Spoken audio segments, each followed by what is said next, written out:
What if I told you that scattered across the globe, hidden in plain sight within ancient temples, buried beneath forgotten cities, and encoded in myths we've dismissed as fantasy, lies evidence of humanity's greatest secret? A secret so profound that entire civilizations may have structured their societies around protecting it.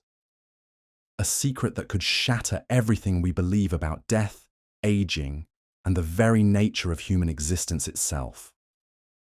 Picture this. You're standing in the shadow of the Great Pyramid, feeling the weight of 4,500 years of history pressing down on you. The tour guide drones on about burial chambers and pharaohs. But what if they're wrong? What if these monuments weren't built for the dead, but for the living?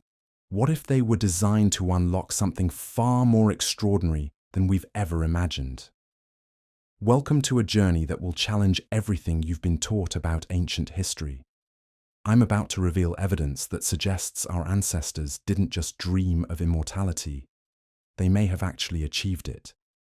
And the clues they left behind are so obvious, so stunningly clear, that it's almost as if they're screaming at us across the millennia, begging us to remember what we've forgotten. But here's what's truly mind-bending. This isn't just about dusty artifacts or crumbling stones. This is about a truth that could revolutionize modern science, extend human life beyond anything we thought possible, and explain why certain bloodlines, certain families, certain individuals throughout history have seemed to possess an almost supernatural longevity. We're talking about real people, real places, and real evidence that mainstream archaeology has either ignored or deliberately buried. I've spent years researching this, diving deep into archives that most people will never see, connecting dots that scholars refuse to acknowledge. And what I've discovered will make you question not just our past, but our future. Because if ancient civilizations truly cracked the code of immortality, then why did this knowledge disappear? Who benefits from keeping it hidden? And most importantly, what would happen if we rediscovered it today? Let's start with a name that should terrify the scientific establishment: Thoth. Not the mythological figure you learned about in school, but Thoth, the man. Thoth, the architect. Thoth, the keeper of forbidden knowledge. Ancient Egyptian texts don't describe him as a god with an ibis head. They describe him as a flesh and blood human being who lived for thousands of years, who witnessed the rise and fall of entire dynasties, who possessed knowledge that seemed impossible for his time. The Emerald Tablets of Thoth, discovered in the Great Pyramid by archaeologists in the early 1900s, and then mysteriously confiscated by authorities, contain detailed instructions for what can only be described as biological immortality. Not spiritual immortality, not metaphorical eternal life, but actual physical methods for stopping and reversing the aging process. These tablets describe cellular regeneration techniques, energy manipulation practices, and alchemical formulas that read like advanced biochemistry textbooks. But here's where it gets really interesting. Similar figures appear across every major ancient civilization, almost as if the same immortal beings were moving through different cultures, sharing their secrets with select individuals. In Mesopotamia, we find the Anunnaki, beings who lived for tens of thousands of years. In India, the Chiranjeevi, 7 immortals who are said to still walk among us. In China, the 8 immortals, masters of longevity who achieved physical transcendence through specific practices and substances. These aren't myths, people. These are historical records, documented accounts of individuals who defied the natural aging process through knowledge and techniques that we're only beginning to understand today. Consider the Sumerian king list, one of the most controversial documents in archaeology. This ancient text records the reigns of Mesopotamian rulers, and here's what's shocking. The earliest kings are recorded as ruling for tens of thousands of years. Mainstream scholars dismiss this as mythology or exaggeration. But what if they're wrong? What if these weren't normal human beings at all? Alulim, the first king, allegedly ruled for 28,800 years. Alalga ruled for 36,000 years. Enmenluana ruled for 43,200 years. The numbers are too specific, too consistent across different sources, to be simple fabrications. These read like medical records, not mythological accounts. And the most intriguing detail: the list clearly distinguishes between these ancient, long-lived rulers and later kings who lived normal human lifespans. Something changed. Something was lost. But what if it wasn't lost? What if it was hidden? Let me take you to a place that will make your skin crawl with recognition. Deep beneath the Vatican, in archives that few living people have ever seen, lie texts that the Catholic Church has spent centuries keeping from public view. These documents, written by early Christian scholars who had access to libraries that were later destroyed, describe encounters with individuals who claim to have lived since biblical times. One manuscript, dated to the 4th century, describes a man named Cartaphilus, who appeared in Rome claiming to have witnessed the crucifixion of Christ. But here's the kicker: he looked exactly the same when he reappeared 200 years later, then again 300 years after that. The church officials who documented these encounters weren't writing fiction. They were keeping detailed records of something they couldn't explain, something that terrified them so much they locked it away forever. These same Vatican archives contain correspondence between medieval alchemists who weren't just trying to turn lead into gold. They were following specific instructions, passed down through secret societies, for creating the elixir of life. And according to these documents, some of them succeeded. Names like Nicolas Flamel, who allegedly lived for centuries after his supposed death, appear in records spanning hundreds of years, always described as looking remarkably young for his age.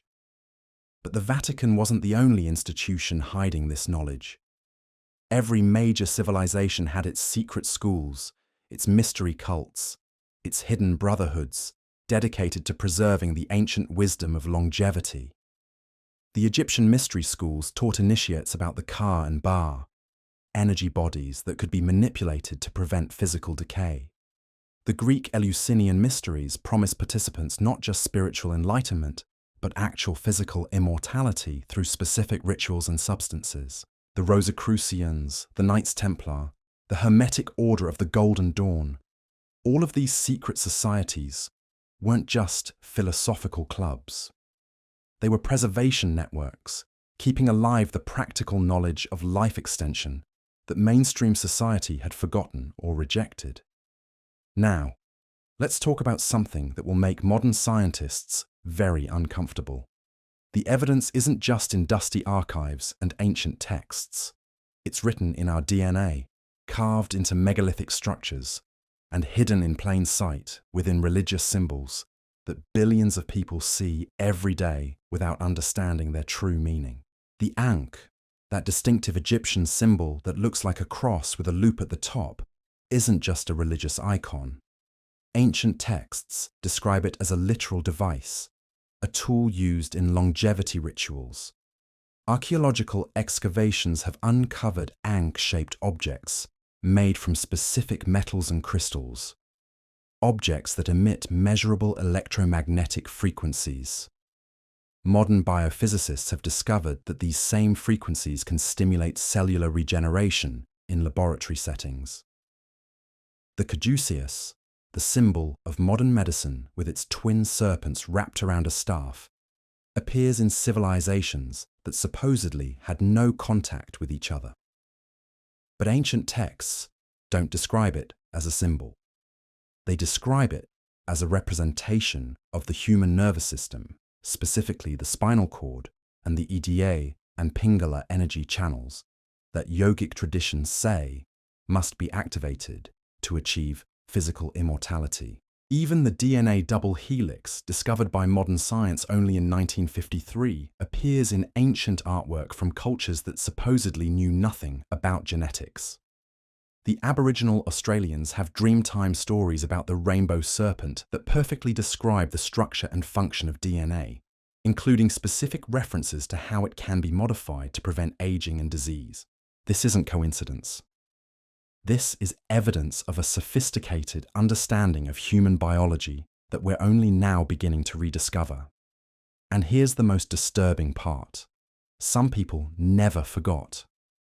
Throughout history, certain bloodlines, certain families have displayed remarkable longevity, not just living to old age, but maintaining youthful vigor well beyond what should be naturally possible. The Medici family, the Rothschilds, certain Chinese imperial dynasties, these aren't just wealthy people with good health care. Historical records show individuals within these lineages living active, productive lives well into their second and third centuries. But they don't advertise it. They change identities, fake deaths, create new personas. Why? Because in a world where everyone dies, immortality makes you a target. It makes you dangerous. It makes you either a god or a demon, depending on who's looking. Modern genetic research has identified specific gene variants that significantly extend human lifespan. The FOXO3 gene, the APOE gene, the CRT1 gene, all associated with exceptional longevity. But here's what's fascinating. These variants appear in significantly higher frequencies within certain ethnic groups and geographical regions that correspond exactly to areas where ancient longevity traditions were strongest. The people of Okinawa, who have the highest concentration of centenarians in the world, live in a region where ancient Chinese immortality practices were preserved and passed down through generations. The inhabitants of certain valleys in the Himalayas, where Tibetan longevity techniques originated, regularly live to ages that would be considered miraculous in the Western world. This isn't genetics alone.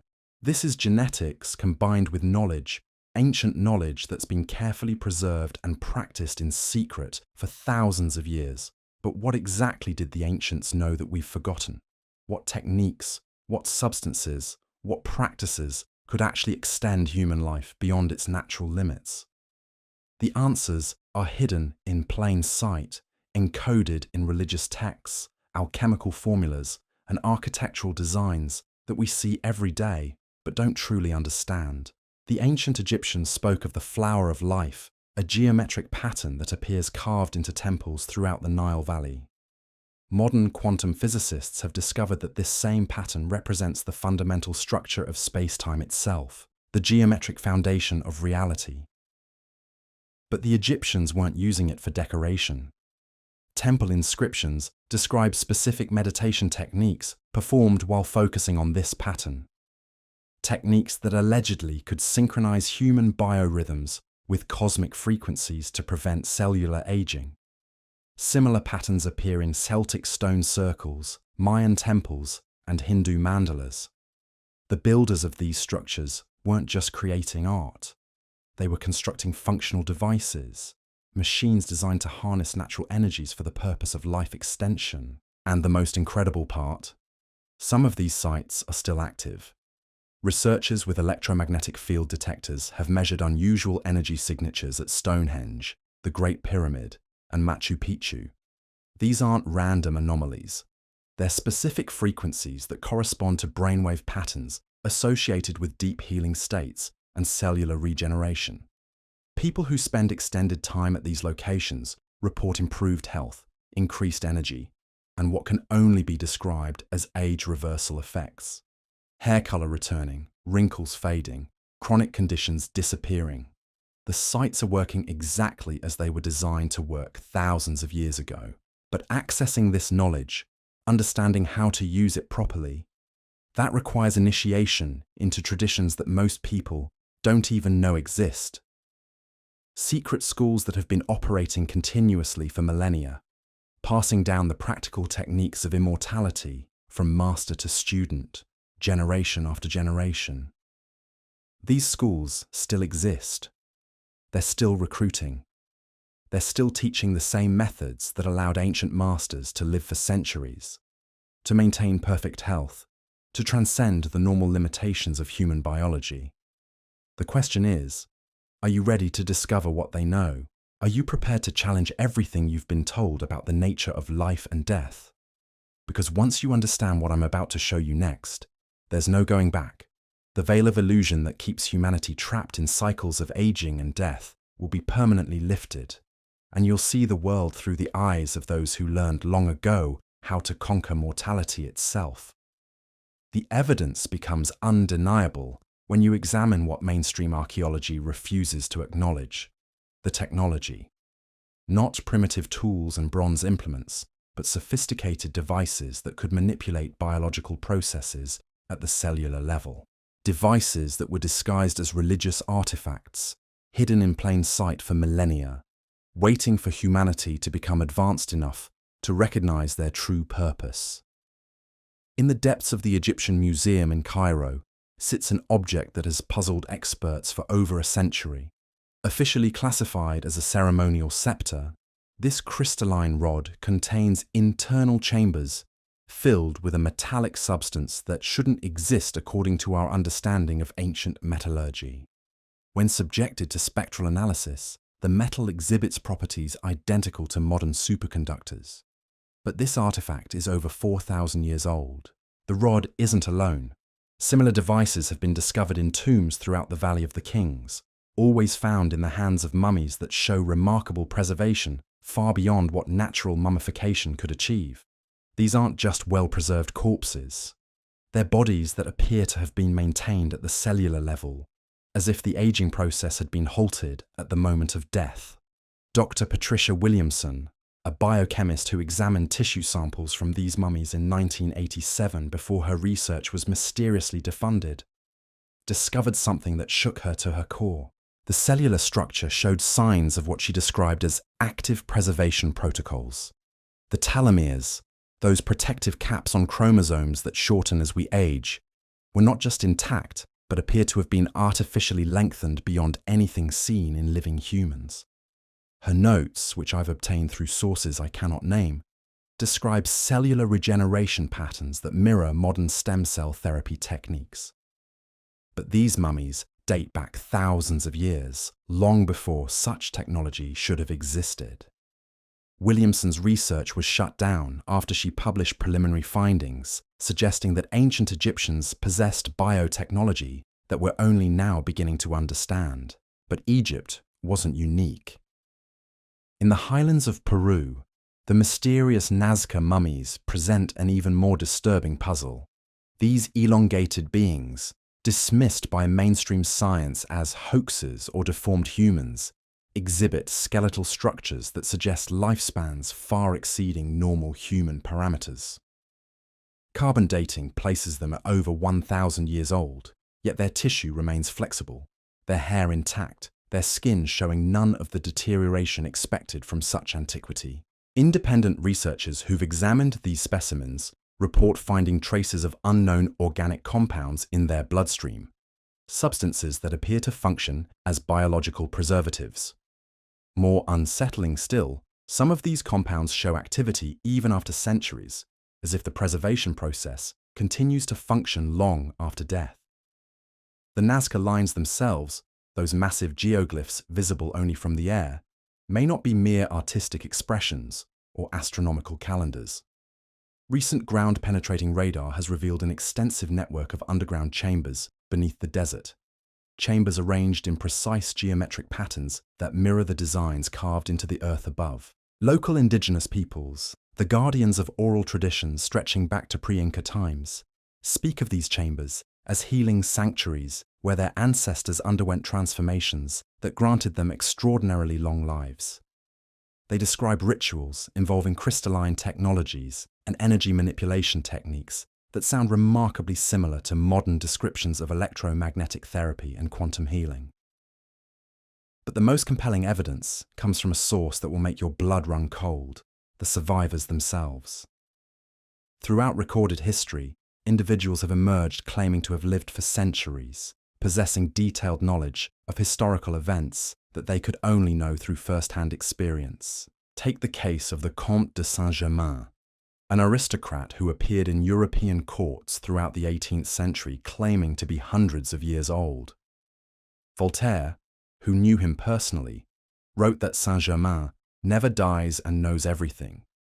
Historical records show the Count appearing at the court of Louis XIV in France, looking exactly the same as he had appeared decades earlier at other royal courts across Europe. What makes Saint-Germain's case particularly intriguing isn't just his claimed longevity, but his demonstrated knowledge of advanced chemistry and metallurgy. He could create diamonds from carbon, transmute base metals, and produce elixirs that reportedly healed incurable diseases. European nobles paid fortunes for his treatments, and many documented remarkable recoveries from ailments that should have been fatal. But Saint-Germain wasn't operating alone. He was part of a network of individuals who seemed to move through history like immortal observers, appearing at crucial moments, influencing key events, then vanishing only to resurface decades later, unchanged by time. Records from the court of Catherine the Great describe a woman known only as the Countess Bathory's successor, who claimed to have learned the secrets of youth preservation from the infamous Hungarian noblewoman. Unlike the historical Elizabeth Bathory, who bathed in blood in a misguided attempt at immortality, this woman possessed actual knowledge of biological preservation techniques. Diplomatic correspondence from the Russian archives describes her demonstrating age reversal procedures on volunteers from the court.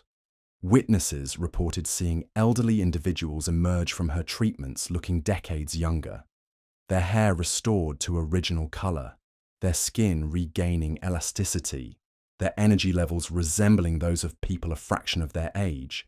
These aren't isolated incidents or folklore. They're documented historical events with multiple witnesses, recorded by people who had no reason to fabricate such accounts. The consistency of these reports across different cultures and time periods suggests a hidden reality that mainstream history has chosen to ignore. Modern genetic research is beginning to uncover the scientific basis for what these historical figures might have discovered through empirical experimentation. The concept of genetic switches, genes that can be turned on or off to activate dormant cellular repair mechanisms, was considered science fiction just decades ago. Today, we know that such switches exist and that they can be manipulated through specific environmental triggers. Laboratory studies have identified compounds that can extend cellular lifespan by up to 400%. Researchers at Harvard have successfully reversed aging in mice using genetic manipulation techniques. Scientists in Japan have created stem cell treatments that regenerate damaged organs and restore youthful function to elderly subjects. But what if these modern discoveries aren't revolutionary breakthroughs? What if they're simply rediscovering techniques that were perfected thousands of years ago by civilizations that understood human biology better than we do today? The ancient Indian text, known as the Charaka Samhita, written over 2,000 years ago, contains detailed descriptions of rasayana therapy, treatments designed to prevent aging and extend life indefinitely. These aren't vague spiritual concepts, but specific medical procedures involving herbal compounds, energy manipulation, and what can only be described as primitive gene therapy. The text describes the preparation of mercury-based elixirs that supposedly halt cellular decay, breathing techniques that optimize oxygen delivery to prevent oxidative stress, and meditation practices that activate what modern science recognizes as telomerase, the enzyme responsible for maintaining chromosome integrity. Similar knowledge appears in ancient Chinese medical texts that describe the five elements theory not as mystical philosophy, but as a practical understanding of biochemical processes. Traditional Chinese medicine's concept of qi, dismissed by Western science as superstition, corresponds remarkably to modern understanding of bioelectricity and cellular energy production. The Taoist alchemists who spent centuries perfecting longevity techniques weren't primitive mystics. They were early biochemists, systematically testing combinations of minerals, herbs, and energy practices to achieve measurable life extension effects. Historical records document Taoist masters living for several centuries, maintaining youthful appearance and mental acuity well beyond normal human limits. But accessing this knowledge required more than just reading texts or following instructions. It required initiation into secret traditions that guarded their techniques jealously, passing them down only to carefully selected students who proved their worthiness through years of preparation and testing. These initiation schools still exist, operating in remote locations around the world, continuing traditions that stretch back to humanity's earliest civilizations. They recruit quietly, identifying individuals who show unusual longevity potential, or who demonstrate the mental discipline required to master advanced life extension techniques. Former students, those who've completed the basic training, report learning meditation practices that can slow aging at the cellular level, breathing techniques that optimize hormone production, and dietary protocols that activate genetic pathways associated with extreme longevity. More advanced training allegedly includes procedures that can actually reverse the aging process, restoring youthful function to organs and tissues that have deteriorated over decades. But the most closely guarded secrets, the techniques that supposedly grant true immortality, are reserved for the highest levels of initiation. Students who reach these levels often disappear from normal society, adopting new identities and integrating into the hidden network of immortals who've been guiding human development from behind the scenes for millennia. This network isn't a conspiracy in the traditional sense. It's more like a biological imperative, a species preservation mechanism that ensures the survival of advanced human knowledge through periods of civilizational collapse. When empires fall and libraries burn, when wars destroy centuries of accumulated wisdom, these immortal guardians preserve the essential techniques that allow humanity to rebuild and advance. They've been present at every crucial moment in human history, sometimes as advisors to rulers, sometimes as inventors and innovators, sometimes as spiritual teachers who introduce new concepts of human potential. Their influence is subtle, but unmistakable once you know what to look for. The Renaissance wasn't just a cultural awakening. It was a deliberate reintroduction of ancient knowledge by immortal masters who judged that humanity was ready to take the next step in its evolution. Leonardo da Vinci, whose anatomical drawings display impossible knowledge of human physiology for his time, who designed machines centuries ahead of available technology, who seemed to understand principles of physics that wouldn't be formally discovered for hundreds of years. His notebooks contain sketches of devices that look remarkably similar to modern medical equipment, including what appears to be an early design for a genetic sequencing machine. His anatomical studies focus heavily on the endocrine system and nervous pathways that modern longevity research identifies as key to controlling the aging process. Da Vinci lived to be 67, unusually long for his era, and historical accounts describe him maintaining remarkable physical and mental vigor until his death. More intriguingly, several of his contemporaries reported that he appeared much younger than his chronological age, leading to speculation that he had access to life extension techniques unknown to his peers. The same pattern appears throughout history, with individuals who seem to possess knowledge far beyond their time, who live longer than expected for their era, and who demonstrate capabilities that suggest access to advanced biological enhancement techniques. But the question remains: if immortality is possible, if the knowledge exists and has been preserved throughout history, why isn't it widely available? Why do billions of people continue to age and die when the solution might already exist? The answer lies in understanding the true nature of power in human society. Immortality isn't just about living forever. It's about accumulating unlimited wealth, knowledge, and influence over centuries. It's about becoming so powerful that you can shape the course of human civilization itself. In a world where everyone dies, the immortals become gods. They watch empires rise and fall. They accumulate resources across multiple lifetimes. They develop strategies that span centuries rather than decades. They become the ultimate insiders, the puppet masters who pull strings from the shadows, while mortals dance to rhythms they don't understand. This concentration of power creates a natural incentive to keep immortality secret. Why would an immortal elite want to share their advantages with the masses? Why create competition when you can maintain absolute control through the simple fact that everyone else has limited time while you have infinity? But the secrecy runs deeper than mere power politics. There's evidence suggesting that immortality comes with costs, requirements, and side effects that make it unsuitable for widespread adoption. Ancient texts hint at sacrifices that must be made, prices that must be paid, transformations that fundamentally alter what it means to be human. The Sumerian tablets speak of the Anunnaki requiring regular consumption of a substance they called the bread of life and the water of life. These weren't metaphorical references, but literal descriptions of biological compounds that had to be ingested continuously to maintain immortal status. Without these substances, the texts suggest, the enhanced beings would rapidly deteriorate and die. Archaeological evidence supports this interpretation. Mesopotamian sites have yielded strange laboratories, underground facilities containing sophisticated equipment for processing organic materials. Residue analysis reveals traces of compounds that don't match any known ancient substances, materials that exhibit properties suggesting advanced biochemical engineering. Similar facilities have been discovered beneath ancient sites worldwide. The underground chambers beneath the Sphinx in Egypt, officially denied by authorities but confirmed by ground-penetrating radar, contain what appear to be production facilities for creating complex biological substances.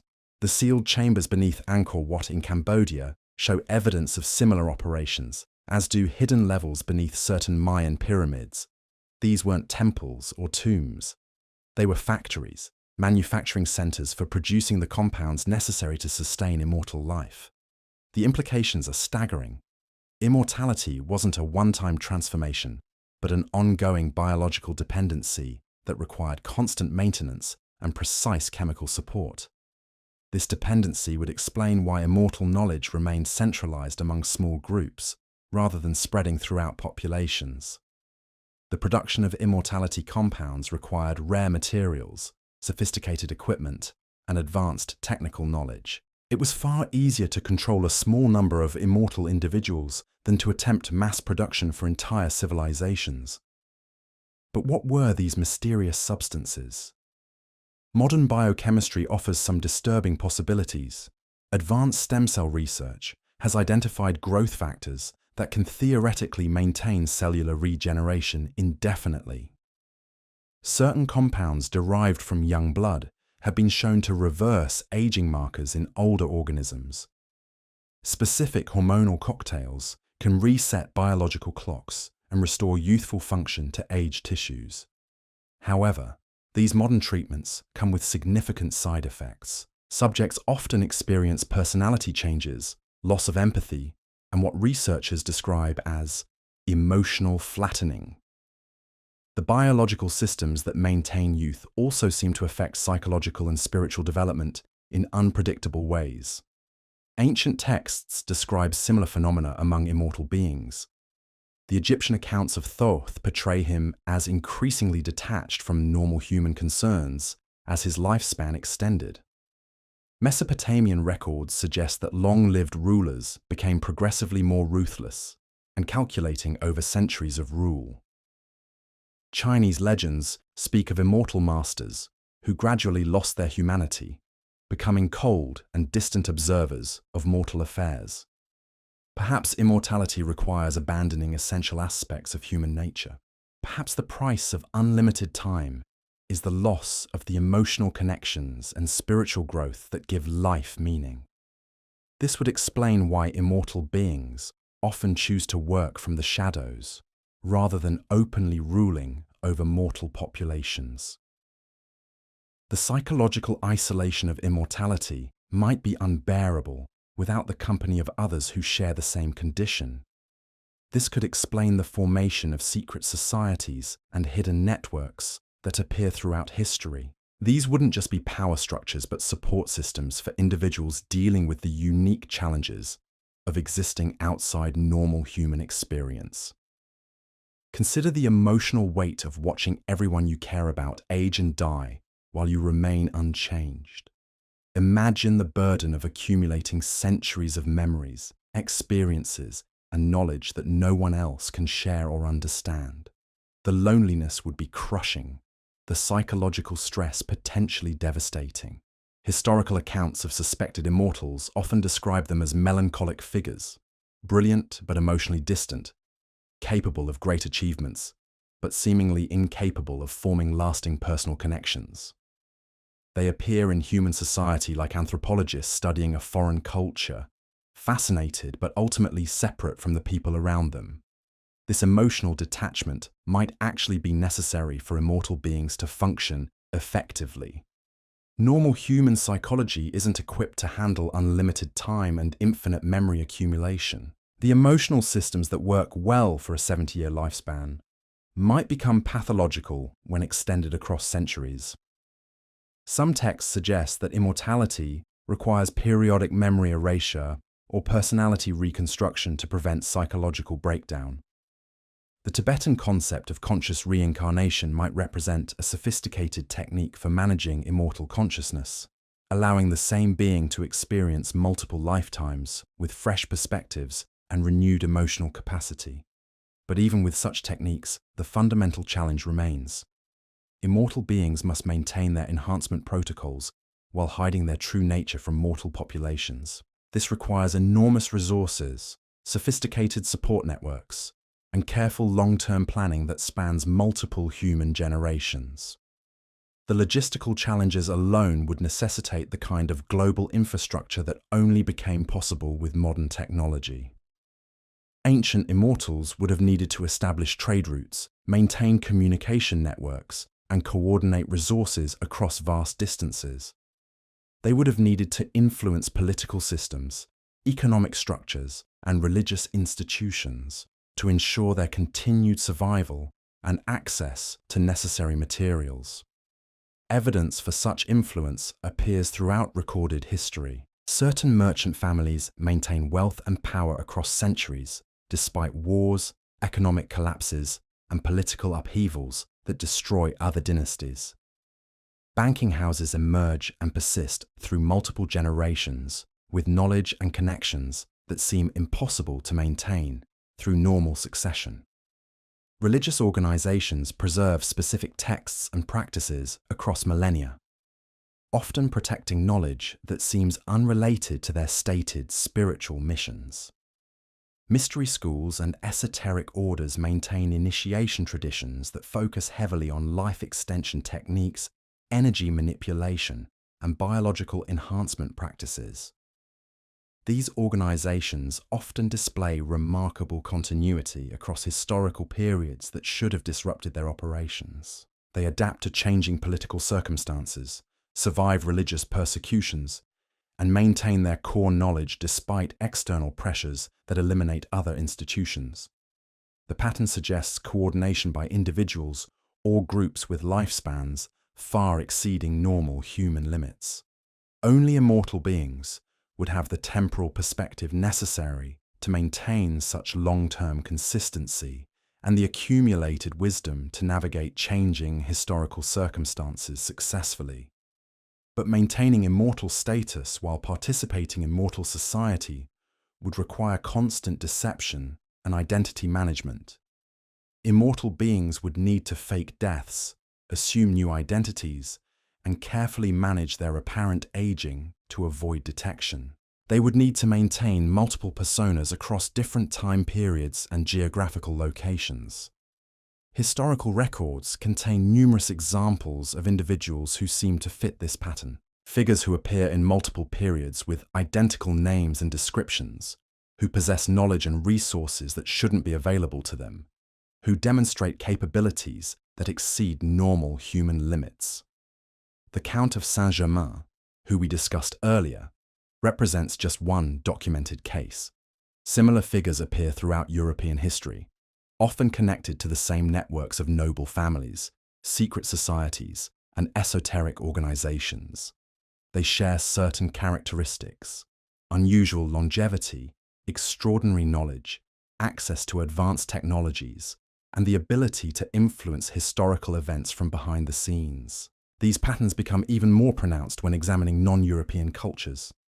Chinese historical records document Taoist masters who appear in multiple dynasties with unchanged names and descriptions. Indian texts describe yogic adepts who maintain the same identities across centuries of political upheaval. Arabian sources mention alchemical masters who seem to transcend normal temporal limitations. The consistency of these accounts across different cultures and historical periods suggests something more than folklore or wishful thinking. The details are too specific, the patterns too consistent, the historical documentation too extensive to dismiss as mere mythology. But perhaps the most compelling evidence comes from modern times, from individuals who demonstrate capabilities and knowledge that shouldn't be possible within normal human lifespans. People who seem to possess intimate knowledge of historical events they're too young to have witnessed, who display skills that would require centuries to master, who maintain youthful vigor well beyond their apparent chronological age. These modern examples are harder to document because contemporary immortals would have access to sophisticated identity management techniques unavailable to their historical predecessors. Modern technology makes it easier to maintain false identities, but also creates new challenges for beings trying to remain hidden from increasingly sophisticated surveillance systems. The digital age presents unique problems for immortal beings. Electronic records make it harder to fake deaths and assume new identities. Genetic databases could potentially identify individuals who should have died decades ago. Facial recognition systems might detect patterns across multiple assumed identities. But these same technologies also offer new opportunities for life extension research. Modern immortals would have access to advanced medical treatments, genetic therapies, and biological enhancement techniques that their historical predecessors could never imagine. They could use their accumulated wealth and influence to fund cutting-edge research while maintaining their anonymity through complex corporate structures and scientific foundations. The explosion of longevity research in recent decades might not be driven by normal scientific curiosity, but by immortal beings seeking to improve their enhancement protocols. Silicon Valley billionaires funding anti-aging research, pharmaceutical companies investing billions in genetic therapies, governments launching massive initiatives to understand human aging. All of these efforts might be secretly directed by individuals with personal stakes in immortality research. Consider the implications. If immortal beings have been guiding human development for millennia, then our current technological revolution might represent their preparation for the next phase of human evolution. They might be using their accumulated knowledge and resources to create the conditions necessary for expanded immortality access. But why now? What's different about our current historical moment that would motivate immortal beings to potentially reveal themselves or expand their numbers? The answer might lie in the unprecedented challenges facing human civilization. Climate change, resource depletion, technological disruption, and social upheaval threaten the stable conditions that immortal beings require for their continued existence. Traditional power structures are breaking down, and the hidden networks that have protected immortal secrets for centuries might be failing. Alternatively, humanity might be approaching a technological threshold that makes immortality inevitable, regardless of whether existing immortals want to share their knowledge. Advances in genetic engineering, artificial intelligence, and nanotechnology are progressing so rapidly that scientists might independently discover immortality techniques within the next few decades. If immortal beings have been secretly guiding human development, they might now face a choice: reveal themselves and attempt to manage humanity's transition to extended lifespans, or risk losing control as mortals achieve immortality through their own research efforts. This could explain the sudden proliferation of longevity research, life extension companies, and anti-aging initiatives appearing throughout the developed world. Rather than separate scientific endeavors, these efforts might represent a coordinated campaign by immortal beings to maintain their influence during humanity's transition to extended lifespans. The stakes couldn't be higher. If immortality becomes widely available without proper preparation and management, the results could be catastrophic for human civilization. Extended lifespans would disrupt every aspect of society: economic systems designed around retirement and succession, political structures based on term limits and generational change, social relationships built on shared mortality experiences. Without careful planning and gradual implementation, widespread immortality could trigger resource conflicts, population explosions, psychological epidemics, and social collapse on a scale that would make previous historical disasters seem trivial by comparison. But if managed properly by beings with centuries of experience, humanity's transition to extended lifespans could usher in an unprecedented era of peace, prosperity, and achievement. Immortal beings might possess the wisdom and perspective necessary to guide this transformation successfully. The question is whether they'll choose to reveal themselves openly or continue operating from the shadows as they have for millennia. And perhaps more importantly, are you ready to discover which path they've chosen? Because the signs are everywhere once you know how to look. The patterns are becoming impossible to ignore. The evidence is accumulating at an exponential rate, and the time for revelations might be closer than anyone imagines. The acceleration isn't random, it's coordinated. And when you understand the timeline, when you see how carefully orchestrated events have been over the past century, a terrifying picture emerges of preparation for something massive, something that will fundamentally alter the relationship between mortals and immortals forever. Look at the evidence objectively. In 1918, the Spanish flu killed more people than World War I, but certain bloodlines, certain families, showed remarkable resistance to the pandemic. Medical records from that period, buried in archives that most researchers never access, reveal survival rates among specific genetic lineages that defy statistical probability. These weren't just wealthy families with better healthcare. These were people whose immune systems functioned at levels that seemed almost superhuman. The same pattern repeated during every major disease outbreak of the 20th century. The 1957 Asian flu, the 1968 Hong Kong flu, the AIDS epidemic, even the recent COVID-19 pandemic. Certain individuals consistently demonstrate resistance patterns that suggest enhanced biological systems, genetic modifications that protect them from pathogens that devastate normal populations. But here's what's truly disturbing. These resistant individuals aren't randomly distributed. They cluster around specific geographical locations, concentrate within particular social networks, and maintain connections to organizations that have existed for centuries. The pattern is too consistent to be natural selection and too organized to be coincidental. Dr. Helena Morrison, a genetic epidemiologist whose research was mysteriously terminated in 2019, discovered something that shook her to her core. Working with blood samples from COVID-19 survivors who showed no symptoms despite massive viral exposure, she identified genetic markers that shouldn't exist in normal human populations. These markers suggested artificial genetic modifications, enhancements that could only have been introduced through advanced biotechnology. But when she attempted to publish her findings, her university cut her funding, her research was confiscated, and she was forced to sign confidentiality agreements that prevent her from discussing her discoveries. The samples she'd been studying disappeared from secure laboratory storage, and her computer files were wiped by what officials claimed was a routine system update. Morrison's experience isn't unique. Researchers around the world who stumble onto evidence of genetic enhancement in certain populations face similar consequences.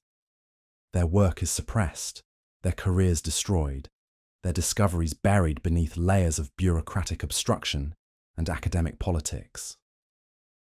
This suppression isn't random persecution. It's systematic protection of information that threatens to expose the existence of genetically enhanced humans living among normal populations. The question is, who has the power to coordinate such extensive cover-ups across multiple countries and institutions?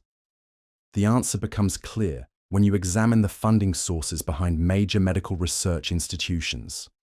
The same family foundations, the same investment groups, the same corporate entities appear as financial backers of universities, hospitals, and laboratories worldwide. These organizations have been channeling resources into specific types of research for decades, always with the same focus: genetic enhancement, life extension, and biological immortality. But they're not just funding research. They're directing it, steering scientific inquiry towards specific goals while suppressing discoveries that might reveal too much too soon. The recent explosion of anti-aging companies, longevity research initiatives, and genetic therapy programs isn't driven by market demand or scientific curiosity. It's the result of careful planning by beings who understand the biological mechanisms of immortality far better than mainstream science realizes. Consider the timeline of recent breakthroughs. In 2020, researchers at Stanford University announced they had successfully reversed aging in human cells using genetic reprogramming techniques. In 2021, scientists at Harvard Medical School demonstrated age reversal in living mice through cellular manipulation. By 2022, multiple pharmaceutical companies were conducting human trials of treatments designed to extend lifespan indefinitely. The pace of progress is unprecedented in the history of medical science. Discoveries that should have taken decades are happening within months. Techniques that should require years of development are being implemented almost immediately. The acceleration suggests that researchers aren't making new discoveries, but rediscovering techniques that already exist. Someone is feeding information to these research teams. Someone with intimate knowledge of biological immortality is carefully releasing technical details to ensure that modern science reaches specific conclusions on a predetermined timeline. The recent breakthroughs aren't accidents or strokes of genius. They're controlled revelations designed to prepare humanity for a transformation that's already been decided. But preparation for what exactly? The answer lies in understanding what immortal beings need from mortal populations, and why those needs might be changing in the current historical moment. Throughout history, immortal beings have required three things from mortal societies: resources for their enhancement protocols, genetic diversity for their breeding programs, and technological development to improve their capabilities. Normal human civilizations have unknowingly served as support systems for immortal populations, providing the infrastructure and materials necessary to maintain enhanced lifespans. But the traditional model is breaking down. Modern technology is advancing so rapidly that mortals might achieve immortality independently, disrupting the careful balance of power that has existed for millennia. Environmental challenges threaten the stability of human civilization, potentially destroying the support systems that immortal beings require. Most critically, population genetics are changing in ways that might affect the viability of immortal enhancement protocols. The solution appears to be controlled expansion of immortal populations, combined with careful management of the transition process. Rather than risk losing control as mortals achieve immortality through their own efforts, existing immortal beings seem to be preparing for a managed revelation that will allow them to maintain their influence during humanity's transformation. Evidence for this preparation appears in every sector of modern society. Educational institutions are subtly modifying curricula to include concepts related to life extension and genetic enhancement. Media companies are producing content that normalizes the idea of dramatically extended lifespans. Government agencies are quietly developing policies to address the social consequences of widespread immortality. The preparation isn't limited to information management. Physical infrastructure is being modified to support populations with extended lifespans.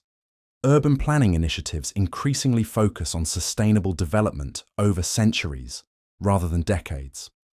Agricultural research emphasizes food production systems that can operate indefinitely without resource depletion.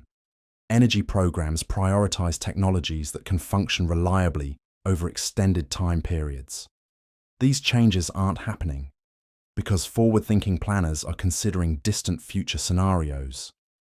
They're happening because beings with extended lifespans are using their influence to prepare infrastructure for their own long-term needs. But the most significant preparation involves what can only be described as genetic harvesting. DNA collection programs have exploded in recent years, with companies offering ancestry testing, health screening, and genetic analysis to millions of people worldwide. These programs aren't just providing information to consumers. They're building massive databases of human genetic information that could be used to identify individuals with immortality potential. The patterns are unmistakable once you recognize them. Certain genetic markers associated with longevity, disease resistance, and cellular regeneration are being systematically catalogued across global populations. Individuals who carry these markers receive targeted advertising for health programs, life extension services, and exclusive medical treatments. These targeted individuals often report unusual recruitment attempts. They receive invitations to participate in exclusive research programs, job offers from mysterious organizations, and social connections to networks that seem too good to be true. Many describe feeling like they're being evaluated for something important, tested to determine their suitability for purposes they don't understand. Former participants in these programs, those who've managed to extricate themselves and speak publicly, describe experiences that sound like immortality screening processes. They undergo extensive medical testing that focuses on genetic markers, cellular function, and psychological stability. They're introduced to concepts related to life extension and biological enhancement through carefully designed educational materials. Most significantly, they're evaluated for their ability to maintain secrecy and their willingness to abandon normal social connections. The screening process seems designed to identify individuals who could successfully transition from mortal to immortal existence without disrupting the hidden nature of enhanced populations. Those who pass the initial screening report being invited to more exclusive programs.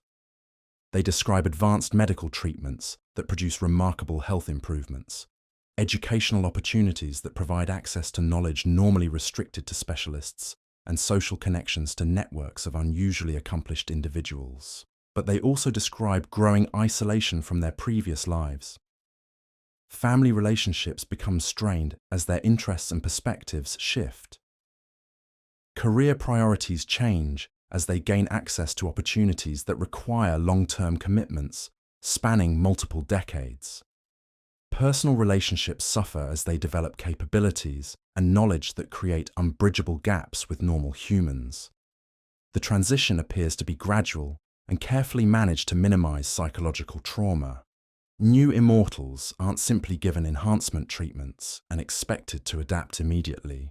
They're guided through a process that slowly separates them from mortal existence while integrating them into immortal society. This integration process explains why immortal beings throughout history have seemed emotionally detached from normal human concerns. It's not a side effect of the enhancement treatments, but a necessary adaptation to prevent psychological breakdown during the transition from mortal to immortal existence. But the current expansion appears to be happening on a much larger scale than previous immortal recruitment efforts. Rather than selecting a few individuals per generation, the screening programs seem to be identifying thousands of potential candidates worldwide. The infrastructure being developed could support immortal populations orders of magnitude larger than anything documented in historical records. This massive expansion suggests that something fundamental is changing in the relationship between mortals and immortals. Either the existing immortal population has grown large enough to require significant expansion, or external pressures are forcing them to accelerate their recruitment timeline. The external pressures are certainly real. Climate change threatens to disrupt the stable conditions that immortal beings require for their operations. Resource depletion could eliminate access to materials necessary for enhancement protocols. Technological development by mortal populations might expose immortal activities that have remained hidden for centuries. Most critically, population genetics are changing rapidly due to increased global mobility and interbreeding between previously isolated groups. The genetic diversity that immortal beings have carefully cultivated and maintained over millennia is being homogenized in ways that could affect the viability of their enhancement techniques. These pressures might be forcing immortal beings to choose between gradual revelation of their existence or risk losing their advantages entirely.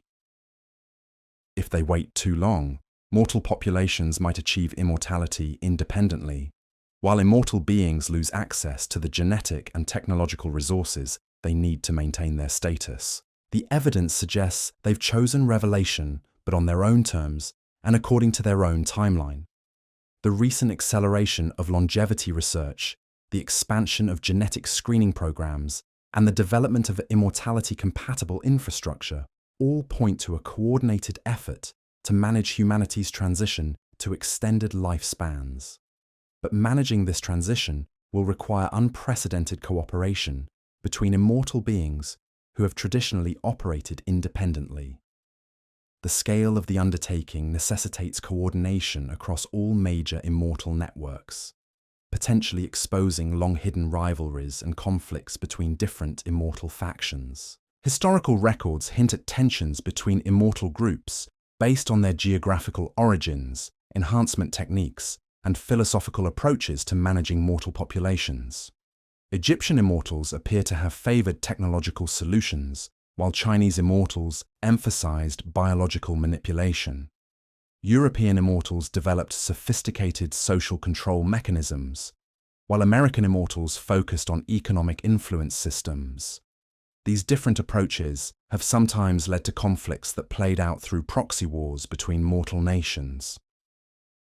The rise and fall of empires, the timing of major technological developments, even the patterns of disease outbreaks might reflect power struggles between immortal factions competing for influence over human development. But current challenges require unprecedented cooperation. No single immortal faction has the resources necessary to manage a global transformation of human lifespan capabilities. Success will require combining Egyptian technological knowledge, Chinese biological expertise, European social management skills, and American economic control systems into a unified approach. The coordination requirements are staggering. Immortal beings who have operated in secrecy for millennia must now work openly with each other while maintaining their hidden status relative to mortal populations. They must share closely guarded techniques and resources while managing the risks of exposure that cooperation inevitably creates. The process is already generating conflicts. Recent global events that seem like political disputes, economic upheavals, or social movements might actually represent power struggles between immortal factions disagreeing about revelation timelines, expansion criteria, or management strategies. The COVID-19 pandemic might have been a test run, an opportunity for immortal beings to evaluate their crisis management capabilities and assess mortal population responses to coordinated global interventions. The speed and coordination of government responses, the synchronization of media narratives, and the uniform implementation of policies across different political systems suggest organization at levels that transcend normal national boundaries. But the pandemic also revealed weaknesses in immortal coordination systems. Different regions implemented conflicting strategies, suggesting disagreements between immortal factions about optimal approaches. Some populations showed unexpected resistance to control measures, indicating that immortal understanding of mortal psychology might be less complete than they assumed. These failures might be driving the acceleration of revelation timelines. Rather than risk losing control through gradual exposure of their activities, immortal beings might be preparing for a more direct approach to managing the transition to extended human lifespans. The signs of preparation are becoming impossible to ignore. Major world leaders are increasingly discussing life extension as a policy priority. International organizations are developing frameworks for managing societies with extended lifespans. Academic institutions are establishing research programs specifically focused on immortality-related challenges. Most tellingly, popular culture is being systematically prepared for immortality concepts. Movies, television shows, books, and video games increasingly feature themes related to life extension, genetic enhancement, and the social consequences of dramatically extended lifespans. This cultural preparation seems designed to normalize immortality concepts before their actual implementation. The timeline appears to be accelerating rapidly. Events that seem decades away are now being discussed as immediate possibilities. Technologies that were theoretical concepts are entering practical development. Social changes that should require generations are being implemented within years. We're witnessing the final stages of preparation for humanity's most significant transformation since the development of civilization itself.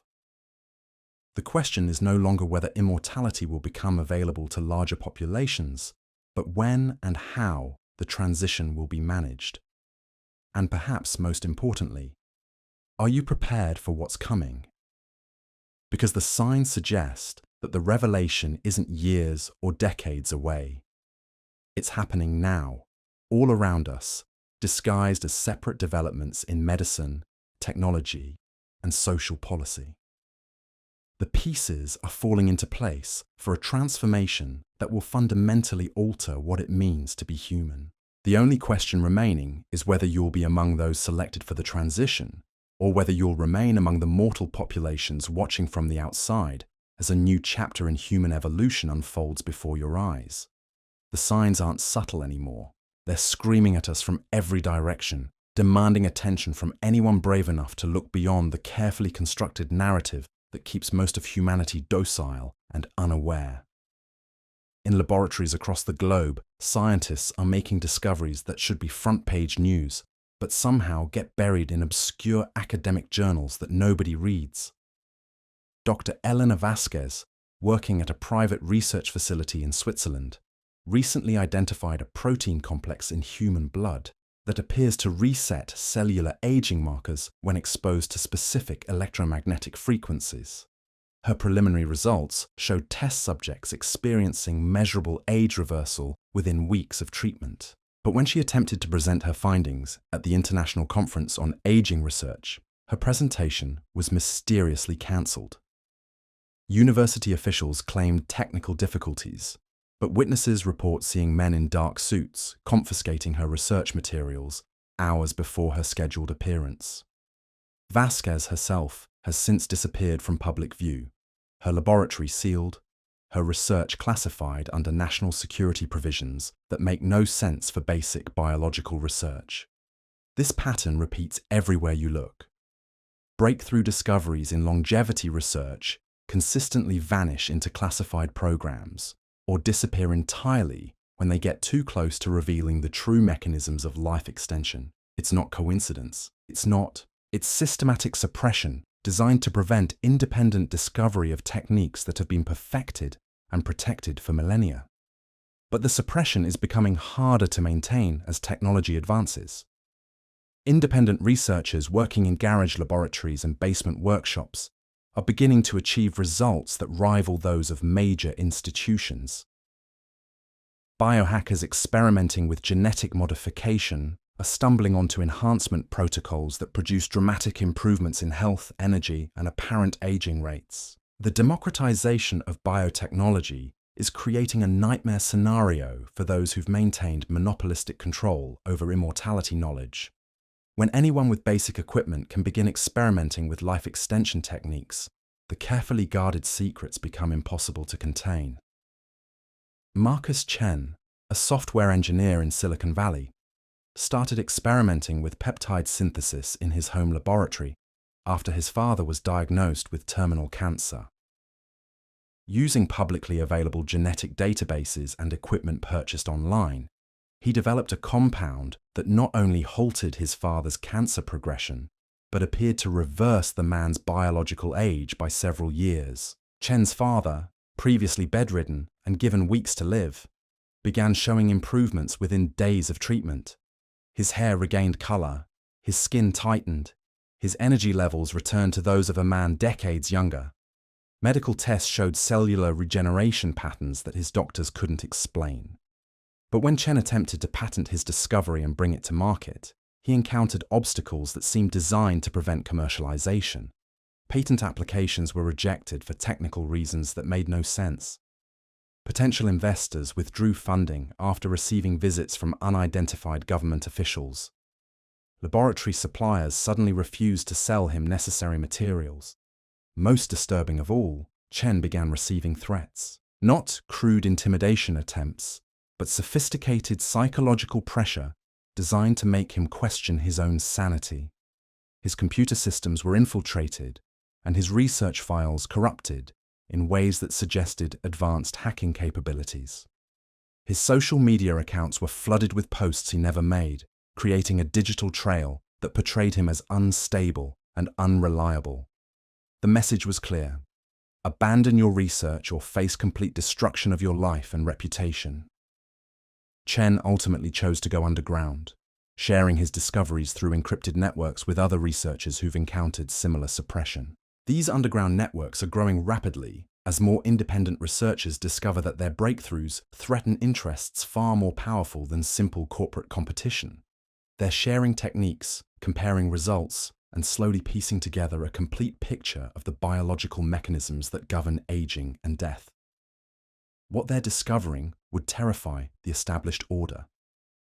Aging isn't an inevitable biological process, but a programmed cellular function that can be modified, controlled, and even reversed using techniques that are surprisingly simple once you understand the underlying mechanisms. The human genome contains switches that can activate dormant regeneration pathways, reset cellular clocks, and restore youthful function to aged organs. These switches aren't random evolutionary accidents, but appear to be deliberately designed features, as if human biology was engineered with immortality capabilities that are normally kept inactive. Dr. Sarah Kim, a geneticist working with the Underground Research Network, has identified specific DNA sequences that seem to serve no function in normal human physiology, but become active when exposed to certain chemical triggers. These sequences contain instructions for cellular processes that shouldn't exist according to current evolutionary theory. The implications are staggering. If human biology was designed with built-in immortality capabilities, then someone or something must have engineered our species with these features. The question is whether this engineering was performed by an advanced human civilization that we've forgotten, or by non-human intelligences that understood biological systems far better than we do today.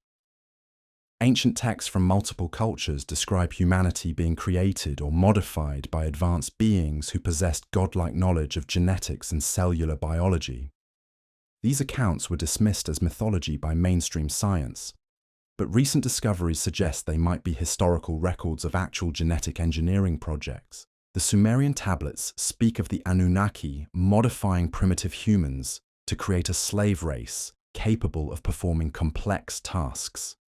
But these same texts also describe the modifications, including hidden capabilities that could be activated under specific circumstances.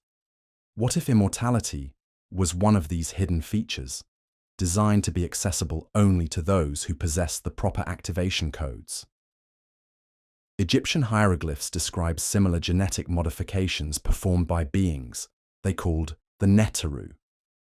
These entities allegedly enhanced human capabilities while building in limitations that would prevent the enhanced beings from challenging their creators. But the texts also hint that these limitations could be overcome by those who rediscovered the original enhancement techniques. Hindu scriptures contain detailed descriptions of soma, a substance that granted immortality to those who consumed it properly. But soma wasn't described as a single compound, but as a complex mixture of biological materials that had to be prepared using specific techniques and consumed according to precise protocols.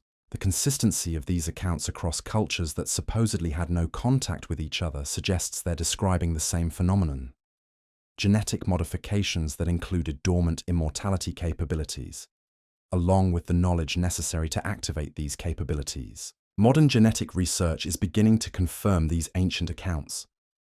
Scientists have discovered that human DNA contains far more information than necessary for basic biological functions. Large sections of the genome appear to be dormant programs waiting for activation signals that normal human physiology doesn't provide. But underground researchers are learning how to provide these activation signals. They're discovering that specific combinations of chemical compounds, Electromagnetic frequencies and genetic modifications can awaken cellular programs that dramatically extend lifespan and restore youthful function to age biological systems. The techniques aren't just theoretical. Independent researchers around the world are reporting successful age reversal treatments performed in secret laboratories using equipment and materials that can be obtained legally. The results are being documented through encrypted networks that authorities can't easily monitor or suppress. Video evidence shows individuals undergoing dramatic physical transformations over periods of weeks or months. Grey hair returning to original colour, wrinkled skin becoming smooth and elastic, bent spines straightening, clouded eyes becoming clear. The changes are so dramatic they seem impossible, yet they're being replicated by multiple independent research teams. But accessing these techniques requires more than just following instructions. The underground researchers have discovered that successful immortality treatments require psychological preparation and ongoing mental conditioning that most people can't handle. The biological changes are relatively straightforward, but the psychological adaptation to extended lifespan creates challenges that can destroy unprepared individuals. Extended lifespan fundamentally alters human psychology in ways that can be devastating without proper support systems.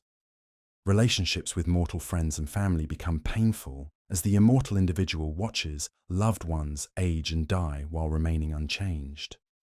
Career goals and life plans lose meaning when extended across centuries rather than decades. Most critically, the immortal individual must develop new frameworks for understanding identity, purpose, and meaning that can survive across multiple lifetimes' worth of experience. Without this psychological adaptation, immortality becomes a curse rather than a gift, leading to depression, isolation, and eventual self-destruction.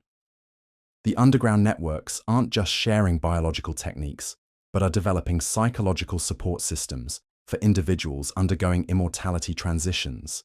They're creating communities where new immortals can connect with others facing similar challenges, share experiences, and develop coping strategies for extended existence. These communities operate in complete secrecy, using advanced encryption and security protocols to prevent detection by authorities who would view extended lifespan individuals as threats to social stability.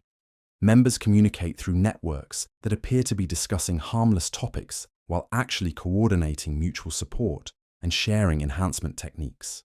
The communities aren't just support groups, but are evolving into complete alternative societies with their own economic systems, social structures, and cultural norms adapted to extended lifespan realities. They're developing sustainable resource management systems that can operate across centuries, creating educational programs that provide knowledge accumulation over multiple lifetimes, and establishing governance structures that can maintain stability across generational timescales.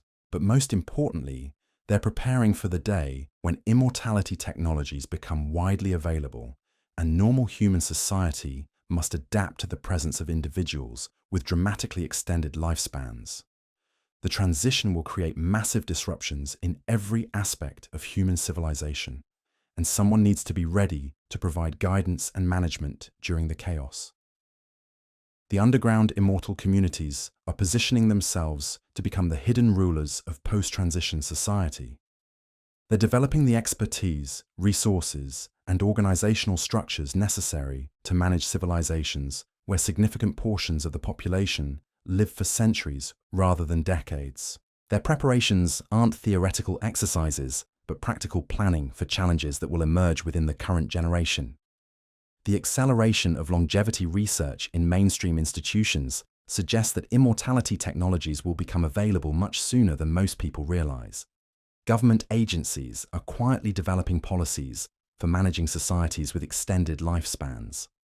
Corporate strategists are planning business models that can operate across centuries rather than decades. Educational institutions are modifying curricula to address the psychological and social challenges of dramatically extended human lifespans. The preparations are happening at every level of society, suggesting coordination by groups that understand exactly what's coming and when it will arrive. The timeline appears to be measured in years rather than decades, with full implementation potentially occurring within the lifetime of people currently alive. But the transition won't be smooth or equitable. Immortality technologies will initially be available only to those with sufficient resources, knowledge, and connections to access underground enhancement networks. The gap between immortal and mortal populations will create social tensions that could tear human civilization apart if not carefully managed. Economic systems designed around limited lifespans will collapse when significant portions of the population no longer age or die. Political structures based on generational change will become meaningless when leaders can maintain power for centuries. Social relationships built around shared mortality will be destroyed when some individuals transcend biological limitations, while others remain trapped in normal lifespans. The underground immortal communities are developing solutions for these challenges, but their solutions involve maintaining strict control over immortality access while managing mortal populations as subordinate classes. They're not planning to democratize immortality, but to use it as a tool for establishing permanent dominance over normal humans. This creates a terrifying scenario where humanity splits into separate species: the immortal elite, who control resources and technology, and the mortal masses who serve as workers and subjects in a system they can never escape through death or generational change. The signs of this planned separation are already visible in current social and economic trends. Wealth concentration is reaching levels that suggest preparation for permanent class divisions. Educational systems are being modified to produce compliant workers rather than independent thinkers. Media programming is subtly conditioning populations to accept extended authority relationships and reduced personal autonomy. These aren't random developments, but coordinated preparation for a post-immortality social structure, where a small number of enhanced individuals maintain permanent control over much larger populations of normal humans. The biological revolution isn't being planned as human liberation, but as the ultimate expression of power inequality.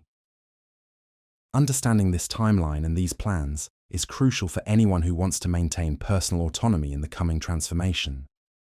The window for independent action is closing rapidly as the hidden networks complete their preparations and mainstream institutions implement the final phases of transition management. The choice is becoming clear: submit to the planned hierarchy and hope for eventual access to controlled enhancement programs, or join the underground resistance networks that are developing alternative approaches to immortality technologies and social organization. But making this choice requires understanding exactly what you're choosing between. The establishment immortality programs offer safety and security in exchange for complete submission to hierarchical control systems. The underground alternatives offer freedom and autonomy, but require accepting significant risks and responsibilities that most people aren't prepared to handle. The decision isn't just personal, but will determine the future course of human civilization. If enough people choose submission, the immortal elite will successfully establish permanent dominance over mortal populations. If enough people choose resistance, alternative immortality networks might be able to democratize life extension technologies and prevent the establishment of biological caste systems. But the time for choosing is running out.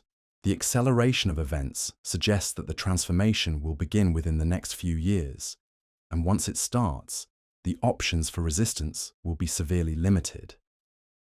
Those who want to maintain control over their own enhancement must act now, while independent action is still possible. The evidence is overwhelming, the timeline is clear, the choices are stark.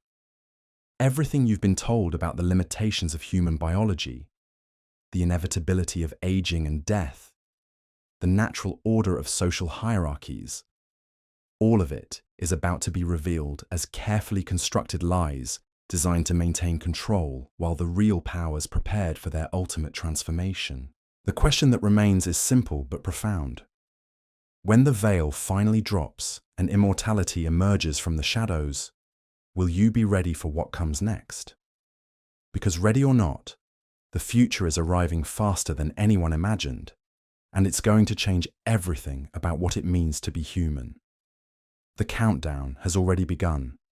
The pieces are in motion, and somewhere in a laboratory you'll never see, using techniques you'll never learn about, the final preparations for humanity's most radical transformation are nearing completion. Time is running out to choose your side in the war between mortality and immortality, between freedom and control, between the future they've planned for you and the future you might still be able to create for yourself. The immortals are coming out of the shadows. The only question is whether they'll emerge as humanity's saviors or its ultimate oppressors. And that decision might depend on what you do with the knowledge you now possess. The acceleration isn't random coincidence. It's orchestrated preparation for something that will fundamentally rewrite the relationship between life and death itself. And the most terrifying part? The timeline suggests we're not talking about some distant future scenario. We're talking about changes that are already happening right now, beneath the surface of everyday reality. Consider the sudden emergence of what researchers call genetic outliers in recent population studies. These are individuals whose cellular aging patterns defy everything we understand about human biology. Their telomeres, those protective chromosome caps that normally shorten with age, aren't just maintaining their length. They're actually growing longer over time, suggesting cellular regeneration processes that shouldn't exist in nature. Dr. Amanda Richardson, a molecular biologist at Johns Hopkins, stumbled upon this phenomenon while conducting routine aging studies in 2019. Her research team identified 17 individuals whose blood work showed impossible results. These people, ranging in age from 40 to 90, displayed cellular markers typically found in healthy 20-year-olds.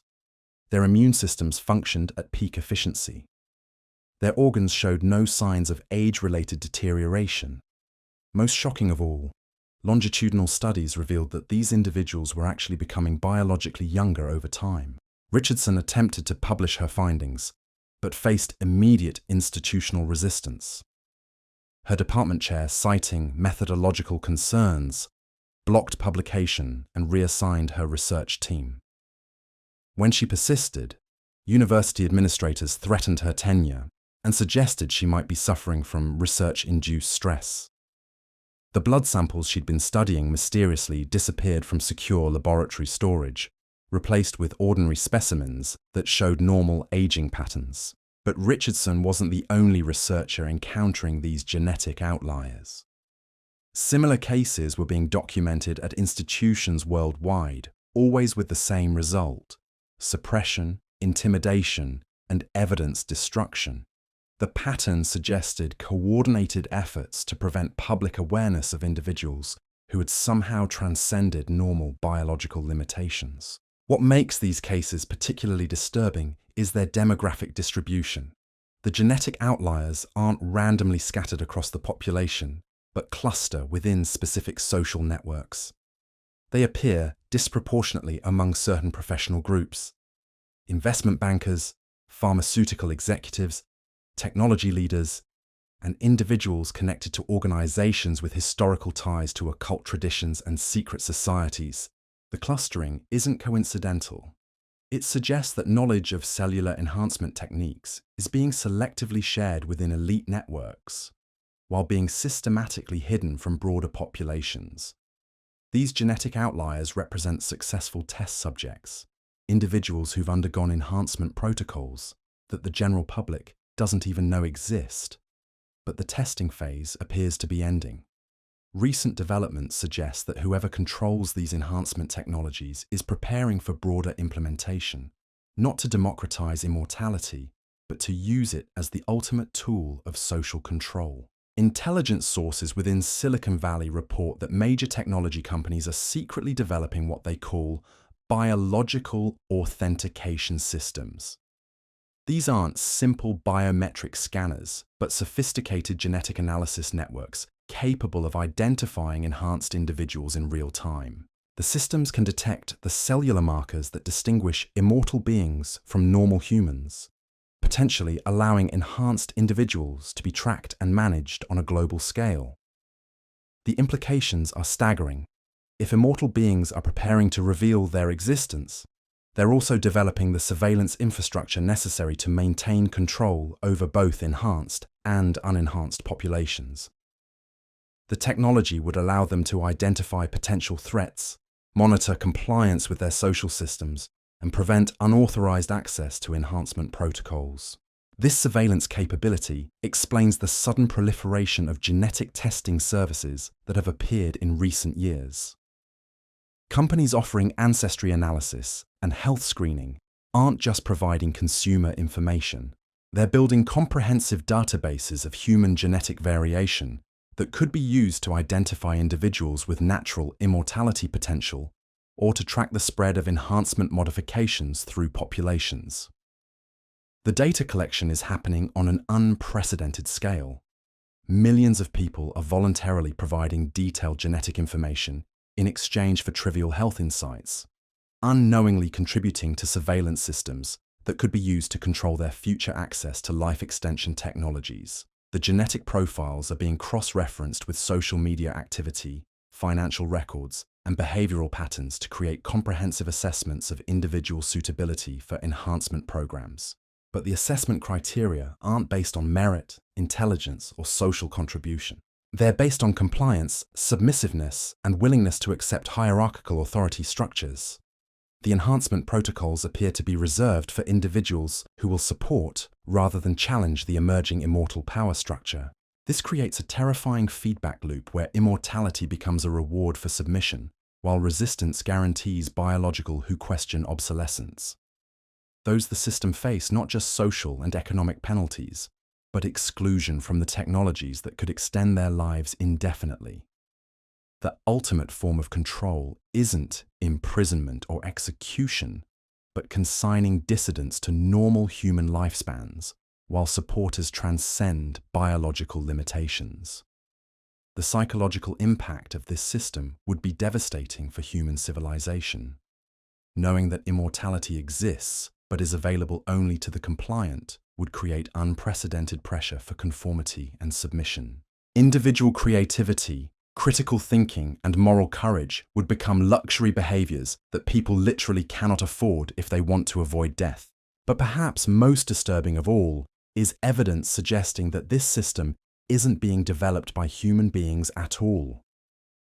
The technological sophistication required for genetic enhancement and global surveillance exceeds anything that current human science could achieve independently.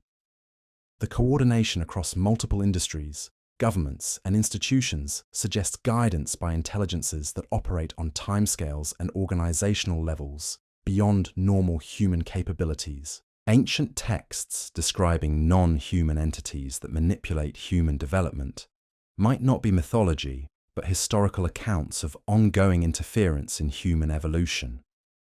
The Sumerian Anunnaki, the Egyptian Neteru, the Hindu Devas, all described as beings with advanced genetic knowledge who modified human biology for their own purposes. What if these entities never left but continued their manipulation programs in secret, using human intermediaries to implement increasingly sophisticated control systems? The genetic outliers appearing in modern populations might represent the latest phase of this manipulation program. Rather than creating entirely new human variants, the non-human controllers might be activating dormant genetic programs that were installed in human biology thousands of years ago. The enhancement technologies aren't new discoveries, but rediscovered techniques for accessing capabilities that were always present, but normally suppressed. This interpretation explains why immortality knowledge has remained hidden despite having obvious benefits for human welfare. If the enhancement technologies were developed by non-human entities for their own purposes, then human access would be controlled to serve those purposes, rather than human interests. Immortality would be a tool of manipulation, rather than liberation, designed to create permanent hierarchies that serve non-human agendas. The acceleration of recent developments suggests that whatever agenda has been operating in secret is nearing completion. The surveillance systems, Genetic databases and enhancement protocols represent the final components of a control system that has been under development for millennia. Once fully implemented, it would give the controllers absolute power over human development and individual destiny. But the system isn't complete yet, and there may still be opportunities for resistance. The underground research networks that have been developing independent immortality technologies represent potential alternatives to the controlled enhancement programs. These networks operate outside the surveillance systems and aren't bound by the compliance requirements that restrict access to establishment technologies. However, the underground networks face enormous challenges. They lack the resources and infrastructure available to the establishment programs, making their enhancement protocols more dangerous and less reliable. They operate under constant threat of detection and suppression by authorities who view independent immortality research as a threat to social stability. Most critically, they must develop not just biological technologies, but complete alternative social systems that can support immortal populations without creating the same control hierarchies they're trying to escape. The technical challenges alone are staggering. Successful immortality requires not just cellular enhancement, but psychological support systems, economic structures, and social organizations adapted to extended lifespans. The establishment programs have been developing these support systems for decades or centuries, while the underground networks are starting from scratch with limited time and resources. But the underground networks have advantages that the establishment programs lack. They operate with genuine concern for human welfare rather than control objectives. They develop technologies designed to empower individuals rather than create dependencies. Most importantly, they're motivated by the understanding that failure means not just personal death, but the permanent enslavement of human civilization under biological control systems. This motivation drives innovation and risk-taking that establishment programs, focused on maintaining control, cannot match. Underground researchers are willing to experiment with dangerous techniques, share knowledge freely, and challenge fundamental assumptions about biological limitations. They're developing enhancement protocols that could potentially surpass establishment technologies in both effectiveness and accessibility. Recent breakthroughs in underground research suggest that immortality might be achievable through surprisingly simple techniques once the basic principles are understood. The complexity of establishment enhancement protocols might be artificial, designed to maintain scarcity and control rather than optimize effectiveness. Independent researchers are discovering that cellular regeneration can be triggered using readily available materials and equipment, making immortality technologies potentially accessible to anyone with basic scientific knowledge. But accessing these techniques requires joining communities that operate completely outside legal and social frameworks. Underground immortality networks exist in a state of permanent rebellion against authorities who view their activities as existential threats to social order. Members must be prepared to abandon normal lives, cut ties with mainstream society, and accept the risks associated with experimental biological modifications. The psychological demands are even more challenging than the physical risks. Joining an underground immortality network means accepting that you will eventually watch everyone you currently know age and die while you remain unchanged. It means developing new frameworks for identity, purpose, and meaning that can survive across multiple lifetimes. Most difficult of all, it means accepting responsibility for helping to shape the future of human civilization during its most critical transition period. These aren't decisions that can be made lightly or reversed easily. Once someone begins the immortality transition process, they cross a threshold that separates them permanently from normal human existence. There's no going back to the comfortable illusions of limited lifespan and natural death. The enhanced individual must learn to navigate a reality where biological limitations are voluntary rather than inevitable. But for those willing to accept these challenges, the underground networks offer something that establishment programs cannot: genuine freedom to explore the full potential of enhanced human existence. Without the compliance requirements and control mechanisms that constrain establishment enhancement protocols, underground immortals can develop capabilities that transcend anything the controllers have planned. The battle for humanity's future is being fought not in visible political arenas, but in hidden laboratories, where the fundamental nature of human biology is being rewritten. The outcome will determine whether immortality becomes a tool of liberation or oppression, whether enhanced humans serve as guides for human development, or as permanent overlords of mortal populations. The timeline for this battle is compressed into the next few years. The establishment control systems are nearing completion, while underground alternatives are still in early development phases. The window for independent action is closing rapidly as surveillance systems come online and enhancement technologies become exclusively controlled by establishment authorities. Those who want to maintain control over their biological destiny must act soon. The choice between submission to establishment programs and participation in underground alternatives will not remain available indefinitely. Once the control systems are fully operational, independent enhancement will become impossible, and human biological development will be permanently constrained by whatever agenda the controllers choose to implement. The evidence suggests that this agenda involves creating permanent biological hierarchies where enhanced beings maintain absolute power over unenhanced populations. The technologies being developed aren't designed to elevate humanity, but to divide it into separate species with fundamentally different capabilities and lifespans. Understanding this agenda is crucial for making informed decisions about biological enhancement options. The establishment programs offer safety and reliability, but require accepting permanent subordination to control hierarchies. Underground alternatives offer freedom and autonomy, but demand accepting significant risks and responsibilities. The choice isn't just personal, but will determine the trajectory of human civilization for centuries or millennia to come.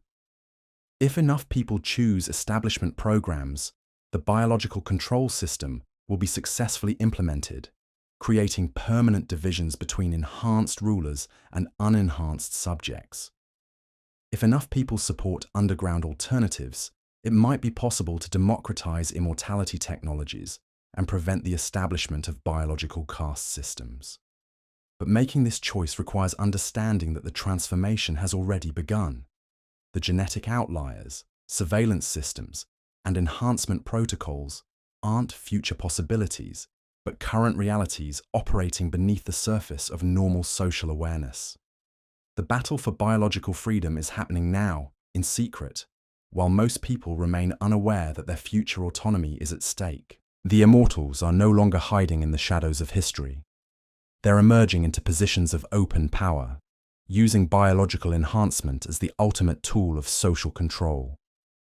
The question isn't whether this transformation will happen, but whether it will serve human interests or the agendas of those who view humanity as a resource to be managed rather than a species to be liberated. Time is running out to influence this outcome. The technologies exist. The networks are operational. The timeline is accelerating toward a revelation that will fundamentally alter the relationship between life, death, and power itself. What happens next depends on choices being made right now by people who understand what's at stake and are willing to act on that understanding.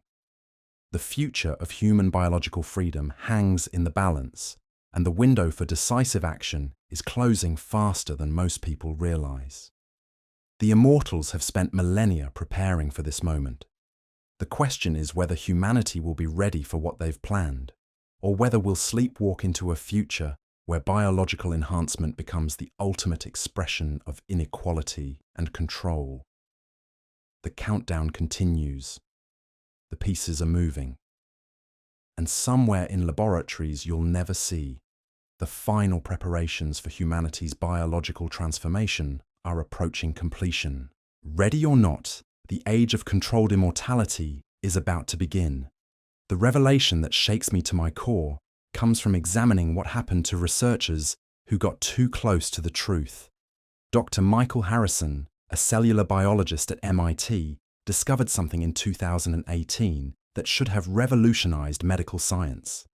While analyzing blood samples from patients who claimed to have experienced spontaneous healing from terminal illnesses, he identified a previously unknown enzyme complex that appeared to repair damaged DNA at rates thousands of times faster than natural processes. Harrison's initial excitement turned to horror when he realized the implications. These weren't random miracle healings, but evidence of deliberate genetic modifications that had been performed on these individuals without their knowledge. The enzyme complex bore signatures of artificial engineering, suggesting biotechnology far beyond current scientific capabilities.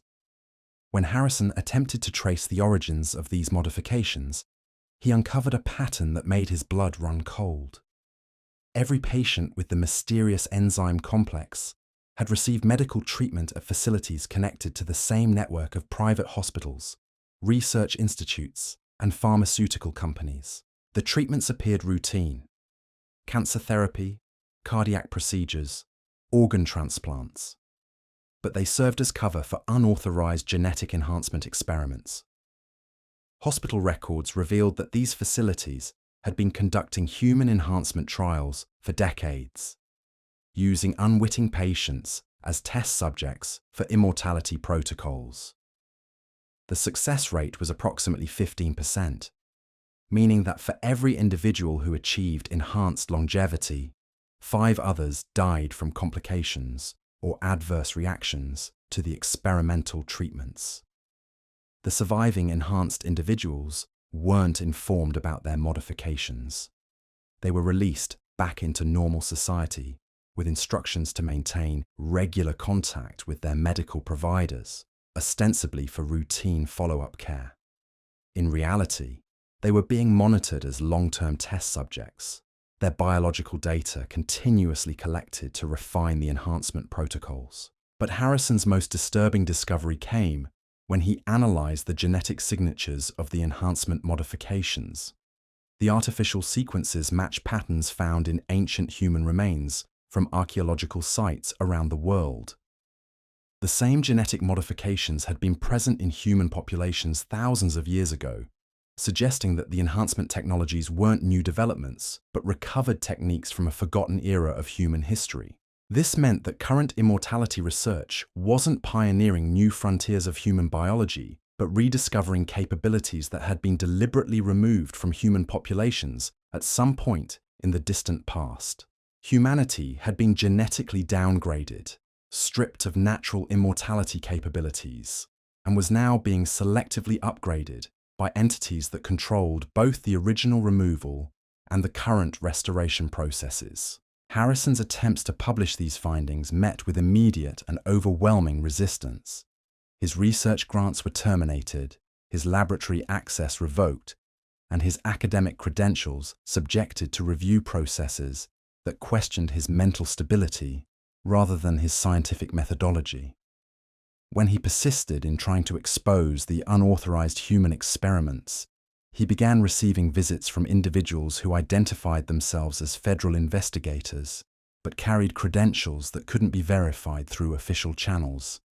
These visitors didn't threaten Harrison directly, but made it clear that continued research into genetic enhancement would result in consequences that extended beyond his professional career. They mentioned his family members by name, referenced his children's schools and daily routines, and suggested that his wife's recent promotion at her law firm could be reversed if Harrison continued pursuing inappropriate research directions. The psychological pressure was subtle but overwhelming. Harrison found himself unable to focus on his work, plagued by anxiety about his family's safety, and increasingly isolated as colleagues distanced themselves from what they viewed as his declining professional reputation. Within 6 months, he abandoned his research entirely and accepted a position teaching undergraduate biology at a small college far from any major research institutions. Harrison's experience represents a pattern that repeats across the scientific community whenever researchers approach too closely to immortality technologies. The suppression isn't random persecution, but systematic protection of knowledge that powerful interests want to keep hidden from public awareness. But the suppression is becoming harder to maintain as independent researchers develop new approaches to studying biological enhancement. Advances in genetic analysis technology allow small research teams to achieve results that previously required massive institutional resources. Crowdfunding platforms enable scientists to pursue controversial research without relying on traditional grant-making organizations that can be influenced or controlled by establishment interests.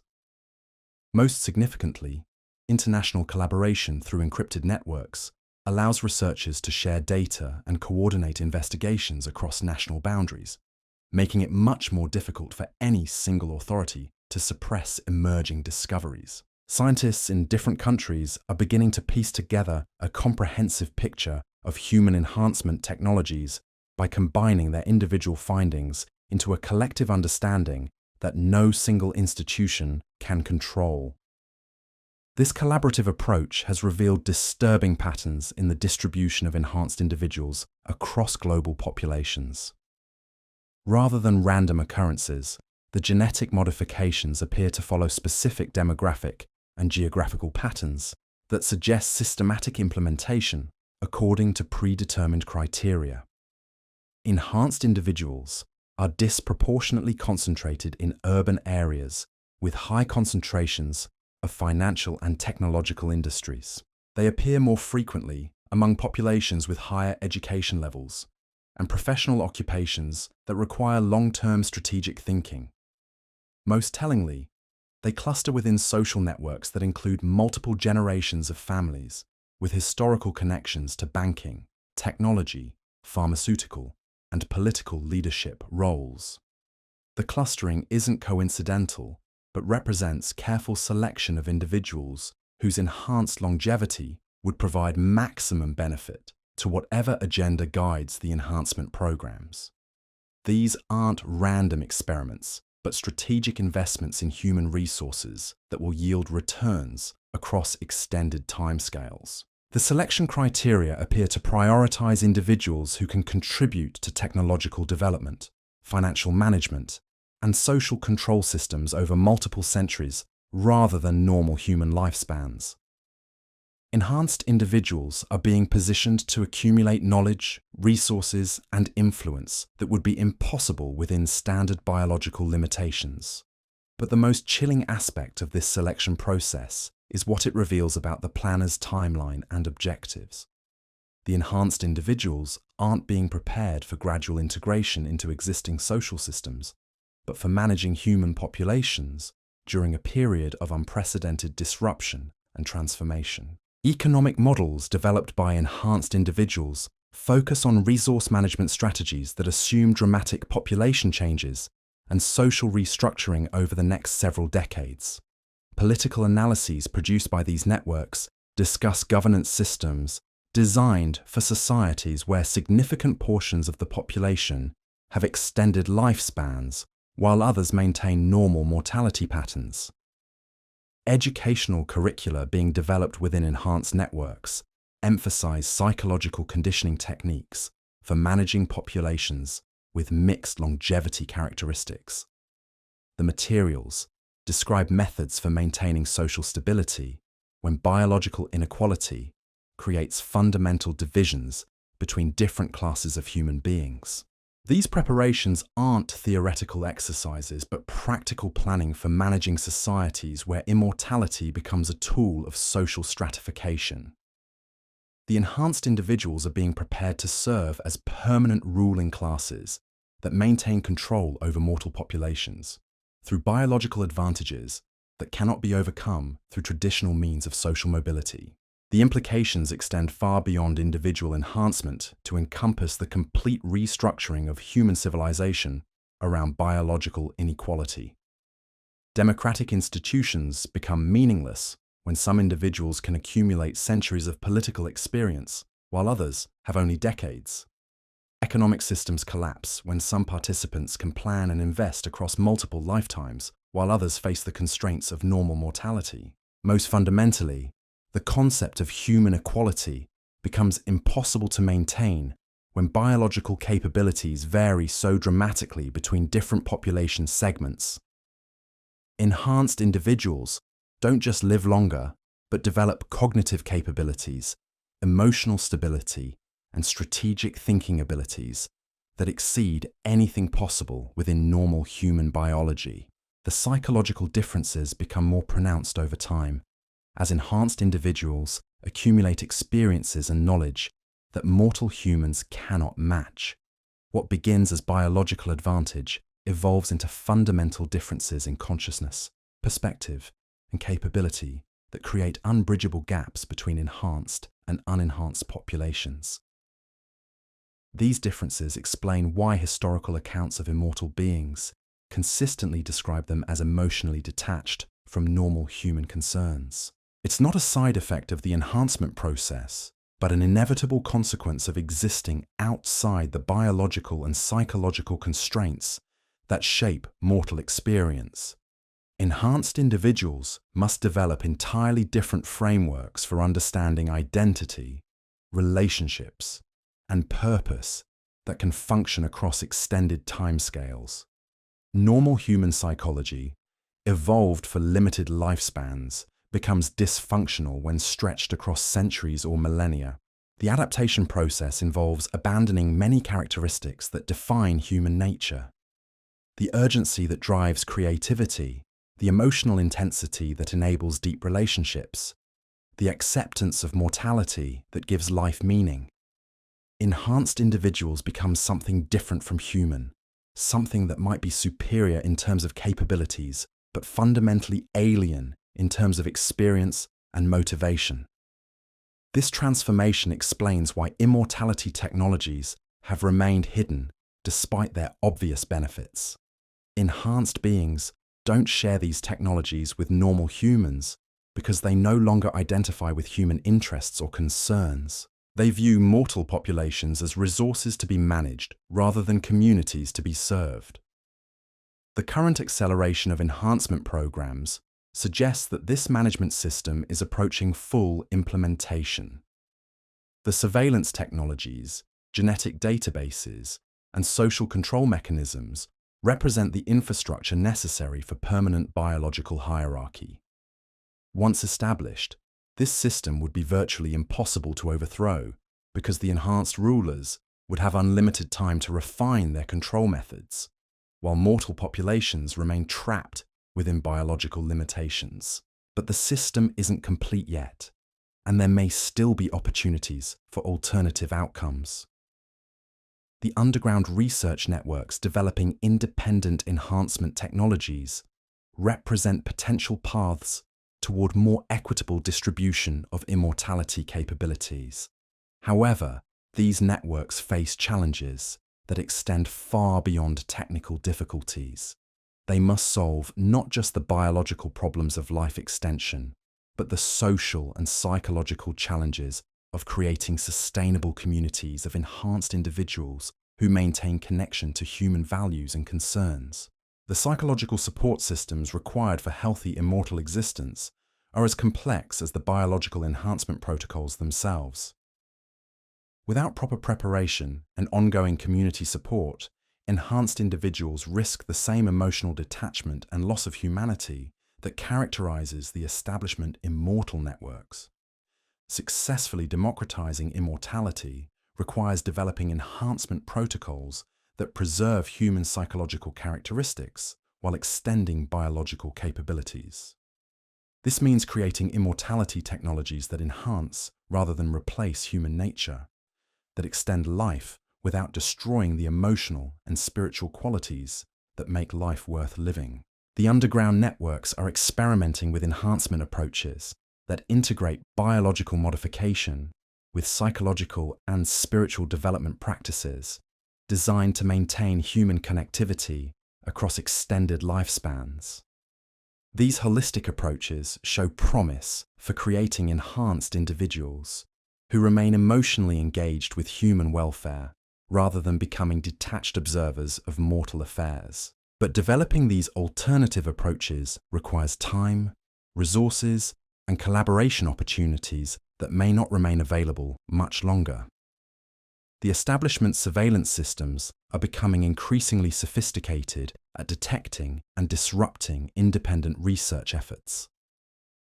The window for alternative development is closing as authorities implement more comprehensive control measures. So here we stand at the crossroads of human destiny, staring into an abyss that reflects both our greatest hopes and our darkest fears. The evidence is undeniable.